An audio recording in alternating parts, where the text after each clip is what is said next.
ஒரு ஃபேஸை இல்லை ஒரு போர்ட்ரேட் இல்லை ஒரு ஃபோட்டோ வரைய நீங்கள் ப்ராக்டிஸ் பண்ணிட்டு இருக்கீங்களா? அப்போ உங்களுடைய ஃபோட்டோ செலெக்ஷன் ரொம்ப ரொம்ப இம்பார்ட்டன்ட். நீங்கள் செலக்ட் பண்ணுற ஃபோட்டோ ஒருவேளை கஷ்டமான ஃபோட்டோவாக இருந்தால் உங்களுடைய ஆர்ட் ஜேர்னியே கம்ப்ளீட்டாக கொலாப்ஸ் ஆகிறக்கே சான்ஸ் இருக்குது. நமக்கு வரைய வராதோன்னு ஒரு டிப்ரெஷன் நமக்கு கிரியேட் ஆகி நம்மளை மூலையில் உட்கார வச்சிரும். டிராயிங் இன்ட்ரெஸ்ட் இருக்கிறவங்களுக்காக 30 டிப்ஸ் அண்ட் 30 ரீல்ஸ்னு சீரிஸ் ஸ்டார்ட் பண்ணி இது reel number 17 photo selection for your portrait sketches. As a பிகினராக நீங்கள் என்ன மாதிரி ஃபோட்டோஸ்லாம் சூஸ் பண்ணலாம் அப்படின்னா, நல்ல லைட்டிங்கில் நேச்சுரல் லைட்டிங்கில் எடுத்த ஃபோட்டோஸாக சூஸ் பண்ணுங்கள்.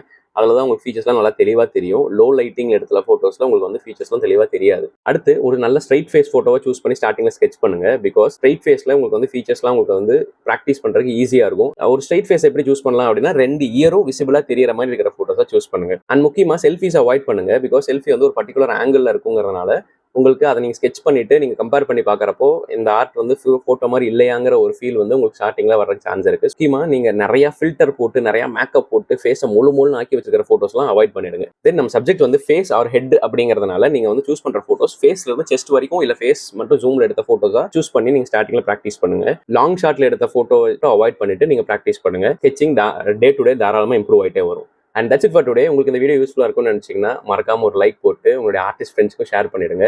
அண்ட் இன்னும் நான் எதை பற்றி பேசணுங்கிறத மறக்காம கமெண்ட்ல சொல்லுங்க. See you on the next video. Bye.